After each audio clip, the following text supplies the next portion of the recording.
यत्संकल्पात् पतितपनो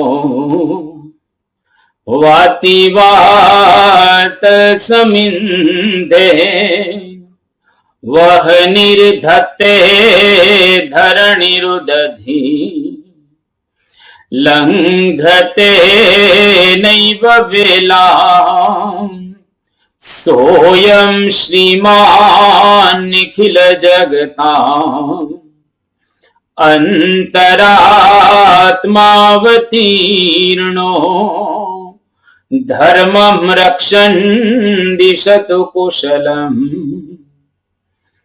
स्वामिनारायणो नः। श्री स्वामीनारायण भगवाननी जय।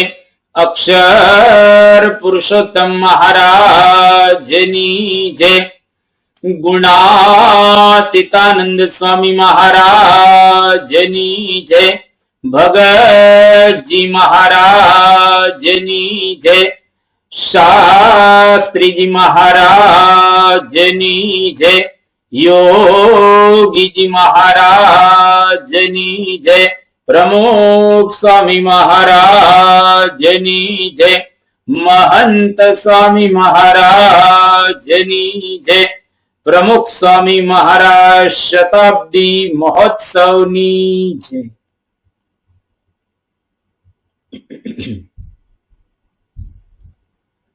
આજનો પ્રવચનનો વિષય છે આળસ, લેઝીનેસ, લેથાર્જી. આવા જુદા જુદા નામો આપણે આપી શકીએ. બીજા શબ્દોમાં કહેવું હોય તો પ્રમાદ, ચાલશે,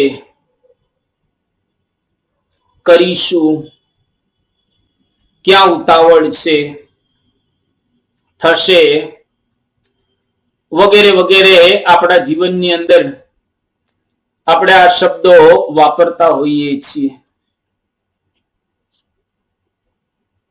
માણસ જ્યારે આ પૃથ્વી પર આવે છે ત્યારે ભગવાન એને 100 વર્ષનું આયુષ્ય આપે છે.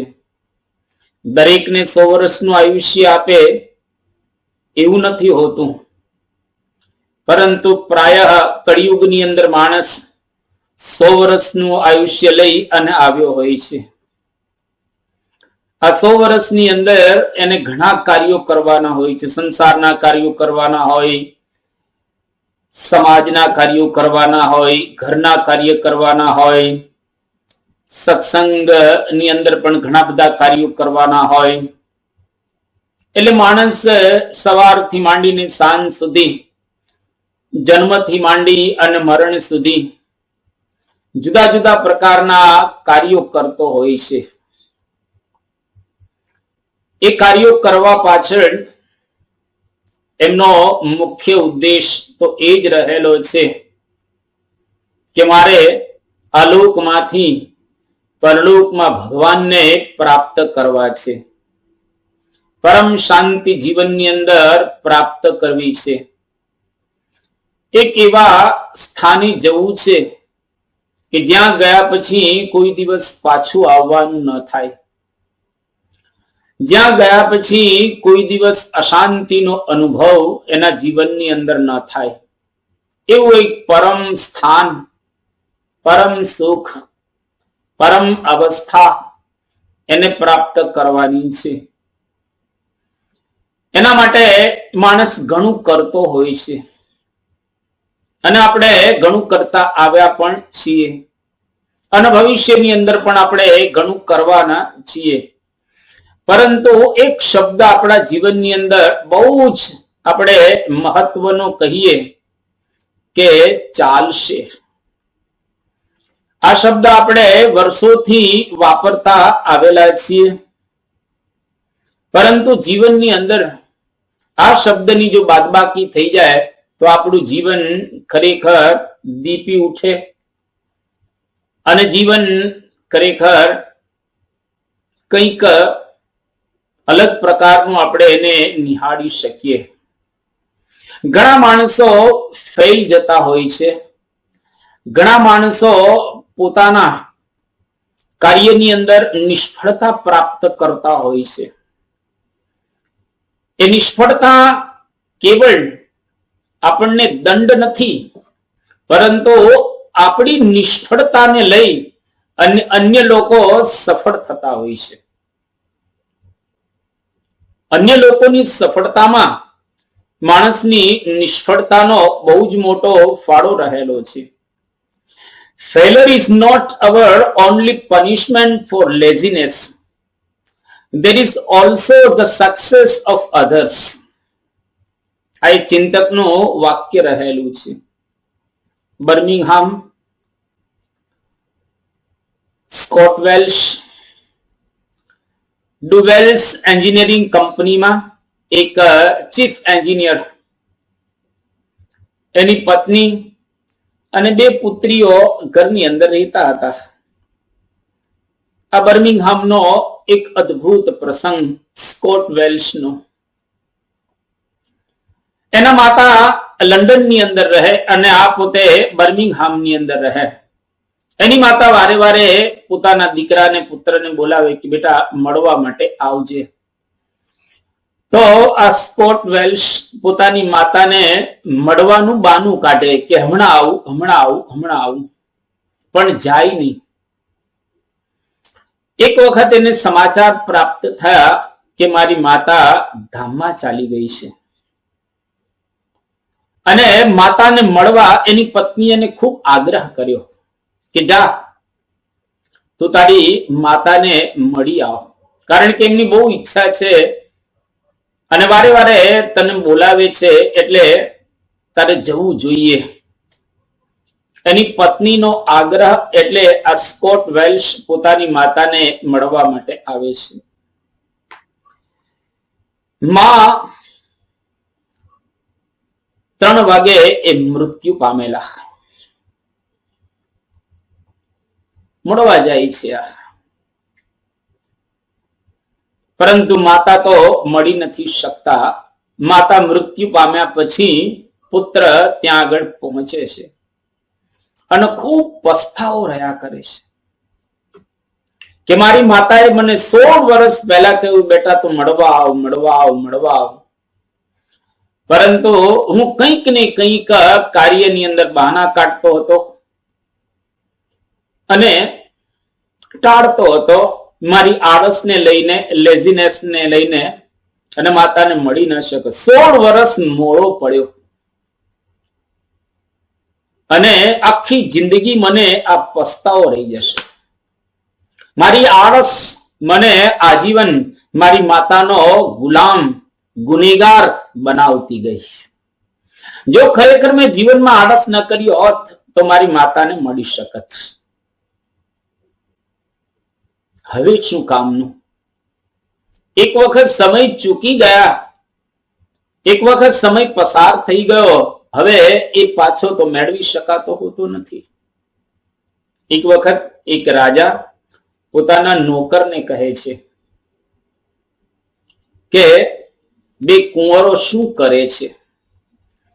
ત્યારે નોકરે જવાબ આપ્યો કે રાજાજી, એક છોકરો રમી રહેલો છે, કેટલા એક કુંવર રમે છે, અને બીજો તો કે બીજો અડધો કલાકથી પાણીમાં પડ્યો છે, પણ મને થયું કે કાઢીએ કાઢીએ. હવે જઈને જોઉં છું શું પરિસ્થિતિ એની થયેલી છે.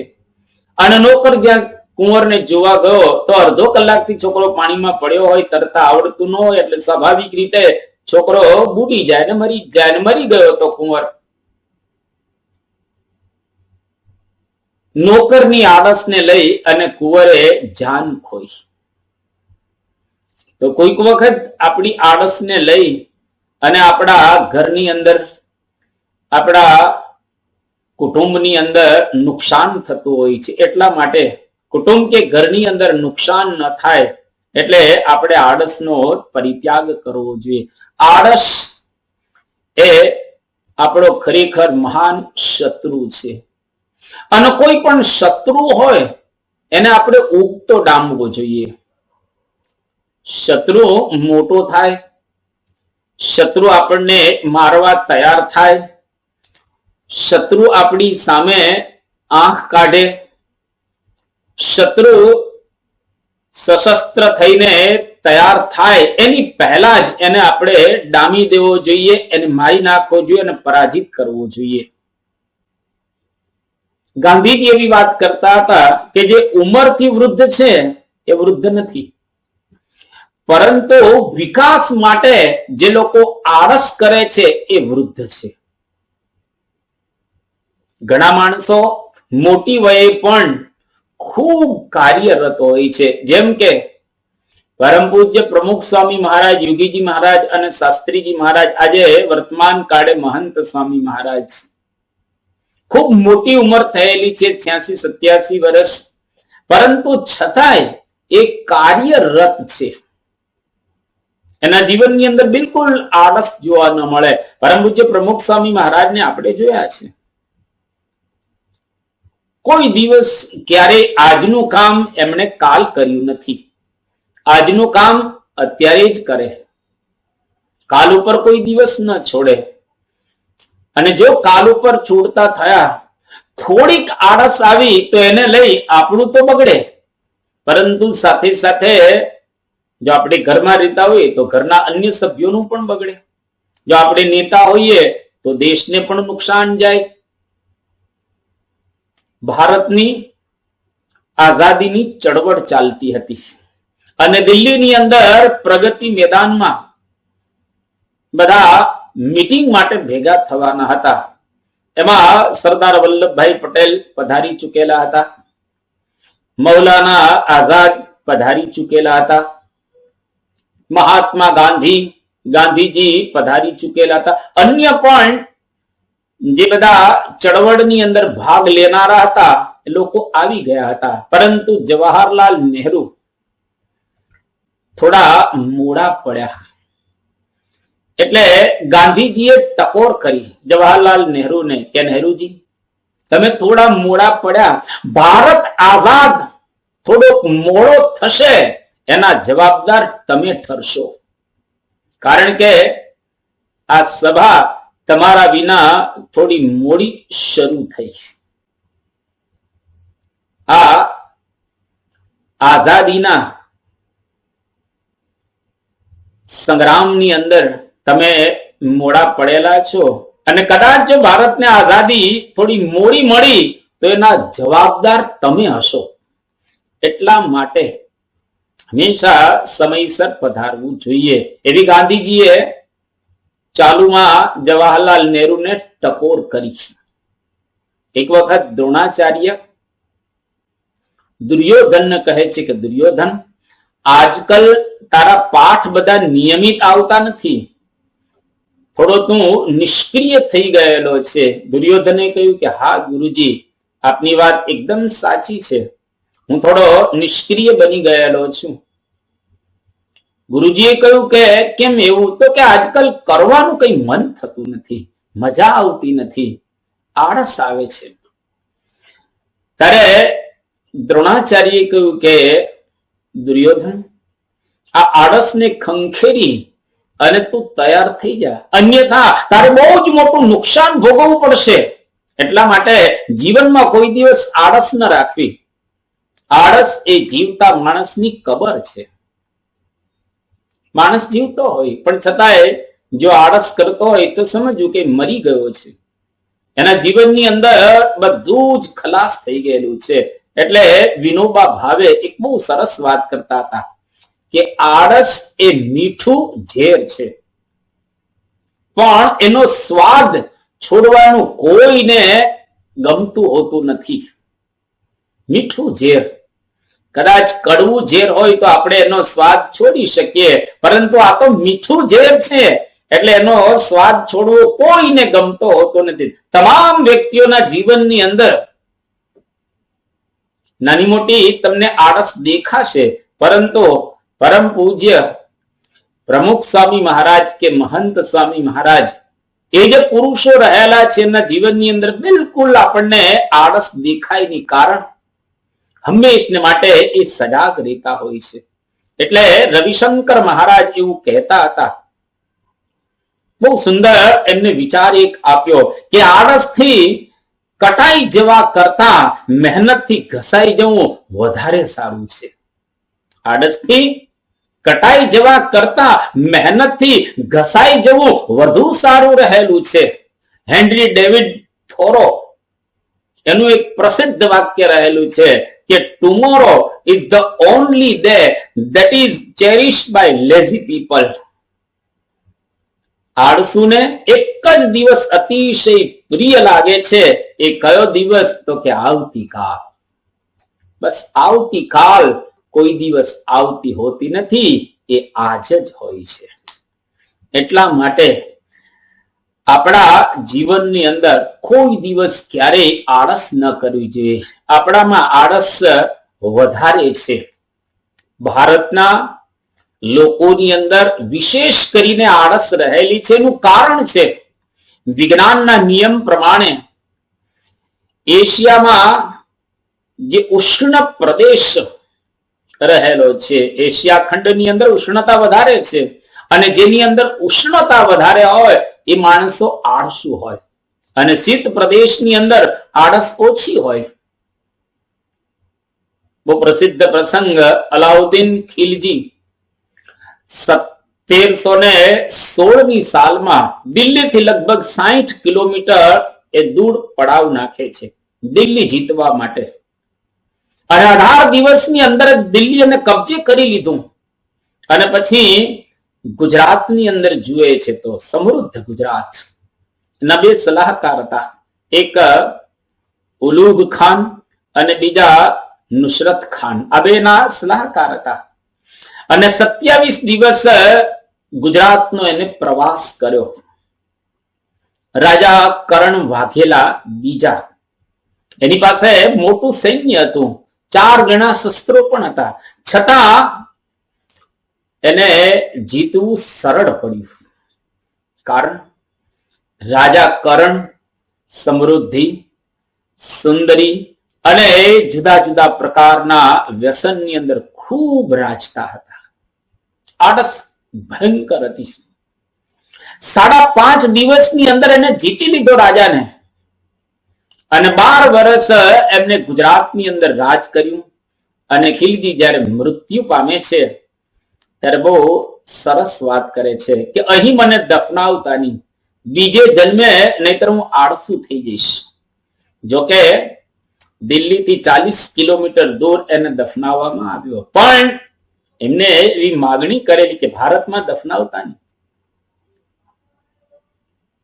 આળસુ એટલે જીવનમાં મહાપુરુષો આપણે ત્યાં એવા થયા છે જે લોકોના જીવનમાં આળસ નથી જોવા મળતી. જેના રસ્તે આપણે ચાલીએ તો આપણે પણ મહાન ઉદ્યમી બની શકીએ. એટલા માટે જીવનમાં કોઈ દિવસ આળસ ન કરવી જોઈએ. આળસથી નુકસાન જ જાય. ઇંગ્લેન્ડની રાણી મેરી, એક ચિત્રકારે રાણીજીને કહ્યું કે તમારું ચિત્ર મારે દોરવું છે. કે કઈ વાંધો નહીં, તું જ્યાં કહીશ અને જ્યારે કહીશ ત્યારે હું આવી જઈશ, તું પહોંચી જજે. સમય નક્કી થયો, સ્થાન પણ નક્કી થયું, રાણી આવી ગયા સમય પ્રમાણે, અને પેલો ચિત્રકાર મોડો પડ્યો અને રાણી ભાગી ગયા. ત્યાંથી ચિત્ર દોરવાનું રહી ગયું. એક ચોર ઘરમાં ચોરી કરવા માટે એને તોડ્યું ઘર. પેલી પત્નીએ એના પતિને કહ્યું કે ચોર ઘર તોડી રહ્યા છે. કે જાગું છું. અરે પણ ઘરની અંદર પ્રવેશ કરી ચૂક્યા. જાગું છું. પણ તિજોરી લઈ અને જઈ રહેલા છે. તો જાગું છું. અને જયારે તિજોરી લઈને બહાર નીકળી ગયા કે હવે શું જાગવાથી, જયારે જાગવું જોઈએ ત્યારે જાગ્યા નહીં, હવે જાગવાથી શું અર્થ? એટલા માટે જ્યારે જે વખતે કાર્ય કરવું જોઈએ ત્યારે અને તે વખતે જો કાર્ય થાય તો સાચા અર્થમાં આપણે ઉદ્યમી ગણાઈએ. ઉદ્યમેન સિદ્ધ્યંતિ કાર્યાણી ન મનોરથૈ. પુરુષાર્થ કરો, આળસનો પરિત્યાગ કરો. એટલા માટે ઘણી વખત આપણે થશે થશે થશે. એક વખત એક કાચબો અને સસલું આ બંનેની રેસ હતી.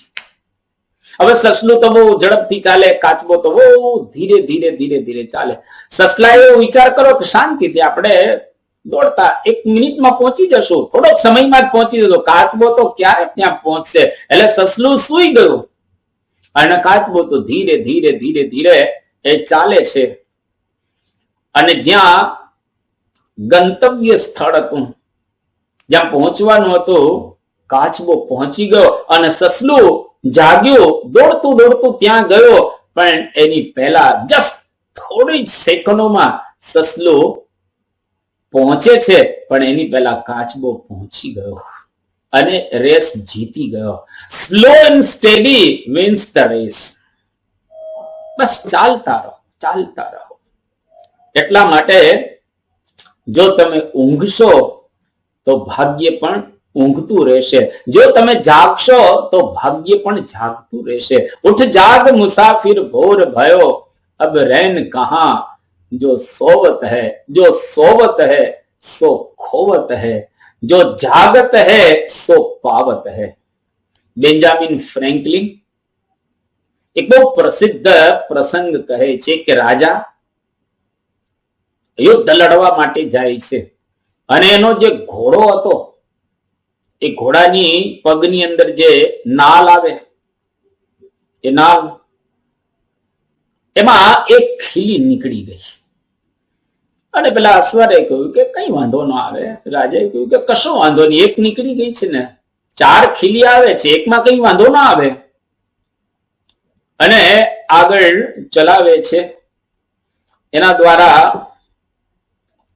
પેલો જે ઘોડો છે, એ ઘોડાની જે નાળ એ પછી નીકળી જાય છે અને એક ખીલીને લઈ અને પછી તો એમાંથી આ પ્રમાણે ત્યાર પછી એને ખરેખર આળસ કરી. એનું પરિણામ શું આવ્યું? For the want of a nail the shoe was lost. For the want of a shoe, a horse was lost. For the want of a horse, the rider was lost. For the want of a rider, the battle was lost. For the want of a battle, the kingdom was lost. And all for a want of a horse, shoe nailed.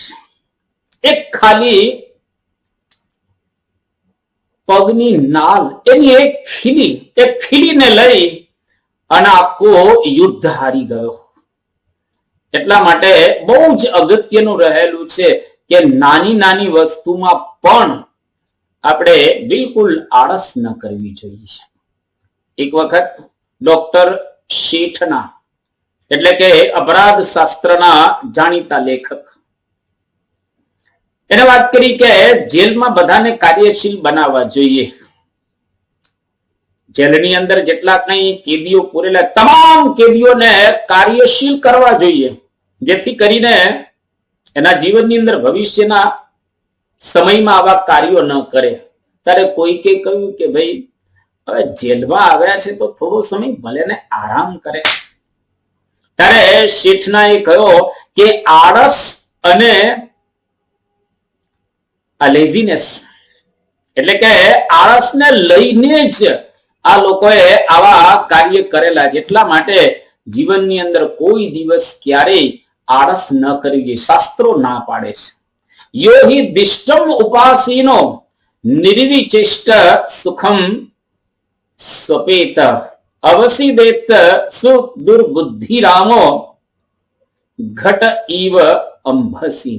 જેમ કોઈ માણસ ભાગ્યને ઉદ્દેશી અને જો વર્તતો હોય તો ખરેખર જેમ ઘટ કેતા માટીનો ઘડો, પાણીની અંદર તમે એને પકાવ્યા વિના નાખો તો પાણીમાં ઓગળી જાય. એમ માણસ છે એ જીવનની અંદર ખલાસ થઈ જાય. એટલા માટે કોઈ દિવસ ક્યારેય ભાગ્યને ઉદ્દેશી અને પણ આળસ ન કરવી જોઈએ. સુખમ દુખાંતમ આલસ્યમ દાસ્યમ દુઃખમ સુખોદય. એટલે કે જે ખરેખર ભાગ્ય ની ઉપર જ બધું રાખે છે એ માણસ જીવનની અંદર ક્યારેય કંઈ કરી શકતો નથી. અને ઉદ્યમી માણસ હોય એના જીવનની અંદર શરૂઆતમાં દુઃખ પડે પણ પાછળથી સુખ થાય. અને આળસુ માણસ હોય એને શરૂઆતમાં સુખનો અનુભવ થાય પણ પાછળથી એને દુઃખ સહન કરવું પડતું હોય. જેટલા માટે કોઈ દિવસ આળસ ન કરવી જોઈએ. પ્રમાદમ વે મૃત્યુમ અહમ બ્રવીમી. આ સનત સુજાત કહી રહેલા છે મહાભારતની અંદર. એટલે ક્યારેય જીવનમાં આળસ ન કરવી જોઈએ. ન પ્રમાદે ન સંવસી. ભગવાન બુદ્ધ ધમ્મપદ ગ્રંથની અંદર આ વાતને કહી રહેલા છે. આલસ્યમ હિ મનુષ્યાણામ શરીરસ્થો મહાન રીપુઃ. આપણા શરીરની અંદર મોટામાં મોટો જો કોઈ શત્રુ હોય તો એ આળસ શત્રુ રહેલો છે. એના જેવો દુનિયામાં કોઈ શત્રુ નથી આપણો. એટલા માટે આળસને ખંખેરી, ભાગ્યને બાજુમાં મૂકી અને કાર્યની અંદર આપણે જોડાવવું જોઈએ. An idle mind is devil's workshop. ખરેખર આળસુ મન એ શૈતાનનું ઘર રહેલું છે. એટલા માટે એનો ત્યાગ કરવો. હેનરી ફોર્ડ નું પ્રસિદ્ધ વાક્ય, there is no place in civilization for the idle. None of us has any right to ease. આપણને કોઈને એવો અધિકાર નથી કે આપણે આળસ કરીએ. Laziness is only the refuge of weak minds and the holiday of fools. આપણી કહેવત રહેલી છે. એટલા માટે મહાપુરુષોના જીવનમાં આપણે જોઈએ છીએ કે હંમેશા કાર્યરત હોય. શ્રદ્ધાનંદ એક સંન્યાસી હતા અને એ જરાય એના જીવનની અંદર તમને આળસ જોવા ન મળે. બહુ જ મોટી ઉંમરે પણ એ હંમેશા કાર્યરત. કોઈ કેમ ને કહ્યું કે આટલી મોટી ઉંમરે તમે આ શું કરી રહેલા છો? ત્યારે એમને કહ્યું કે આળસ એ જીવતા માણસની કબર છે અને એ કબરની અંદર હું ક્યારે સુવા માંગતો નથી. વશિષ્ઠ પોતાના આશ્રમમાં લાકડા ફાડતા હતા. એના શિષ્ય પૂછ્યું કે ગુરુ શું કરો છો આ?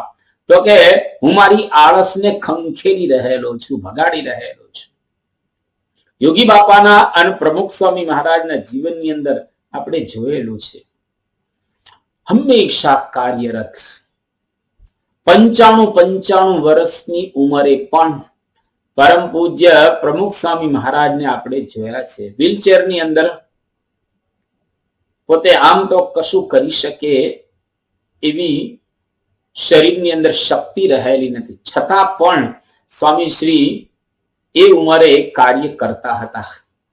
સારંગપુરની અંદર લગભગ સ્વામી શ્રી 1200 દિવસ રહેલા છે. એ 1200 દિવસની અંદર કેટલા બધા કાર્યો સ્વામીએ કર્યા. જે વખતે વ્હીલચેરની અંદર બેઠેલા છે અને સ્થૂળ દ્રષ્ટિએ કશું કરી શકે એવું નથી, પરંતુ છતાંય પરમ પૂજ્ય પ્રમુખ સ્વામીએ આપણી કલ્પનામાં ન આવે એવા અદ્ભુત એમને કાર્યો કર્યા. તો આવા ગુરુઓ મળ્યા, આવા ઈષ્ટદેવ ભગવાન સ્વામિનારાયણ મળ્યા, આવો દિવ્ય આપણને સત્સંગ પ્રાપ્ત થયેલો છે. એટલે નિષ્કુળાનંદ સ્વામીએ બહુ સુંદર એના કાવ્યની અંદર વાત કરી, રેવું નહીં ગાફલ ગમાર માલ અતોલ મળે. જયારે તોડી ન શકાય એવો માલ મળ્યો હોય એ વખતે ગાફલાય અને ગમારપણાનો ત્યાગ કરી અને સજ્જતા, જાગૃતિ, જાગૃતતા જીવનની અંદર લાવવી જોઈએ. તો માણસ જ્યારે આ લોકની અંદર આવે છે ત્યારે એને ઘણા કામ કરવાના હોય છે. એટલે સૌથી પહેલા માણસે પોતાના જીવનની ડાયરી એક દરરોજ લખવી જોઈએ. કેટલા કાર્યો થયા, કેટલા બાકી છે અને આવતીકાલે કેટલા કાર્યો કરવાના છે. દરરોજની ડાયરી લખવી જોઈએ. તમામ લોકો જો ડાયરી લખતા થાય તો એના જીવનમાંથી આળસ હંમેશને માટે વિદાય લે. અને મહાપુરુષોના જીવનમાં આપણે જોયું છે એ લોકો હંમેશા પોતાના કાર્યની નોંધ રાખતા હોય છે. એ પછી રાજનેતાઓ હોય કે પછી ધાર્મિક નેતાઓ હોય, જે લોકોના જીવનની અંદર આગળ વધ્યા છે, તમામના જીવનમાં આપણને આ દેખાય કે એમને પોતાના જીવનના કાર્યોની નોંધ રાખેલી છે. એટલે આપણે પણ આપણા કાર્યોની નોંધ રાખીએ. કાલ કરે સો આજ કરે, આજ કરે સો અબ, પલ में પ્રલય હોएगी, બહુરી કરેગા કબ. જે કાલે કરવાનું હોય આજે કરવાનું, આજે કરવાનું હોય અત્યારે કરવાનું. કારણ કે ક્યારે માણસનું શરીર શાંત થઈ જાય એ નક્કી હોતું નથી. અને જો જગતના કાર્યોમાં આળસ કરીશું તો ભગવાન ભજવામાં પણ આપણને આળસ લાગશે. એટલે આળસનો હંમેશની માટે પરિત્યાગ કરી એકદમ સજાગ થઈ મન બુદ્ધિ ચિત્ત ને અહંકાર ને તેજ કરી અને જે વસ્તુની આપણને પ્રાપ્તિ થયેલી છે એનો થોડોક વિચાર કરી ગુરુ પરંપરાને, મહાપુરુષોને, શાસ્ત્રોને અને આપણા વ્યક્તિગત જીવનને બરાબર સમજી અને જો આપણે કાર્ય કરીશું તો સાચા અર્થની અંદર જબરજસ્ત આપણે આગળ વધી શકીશું.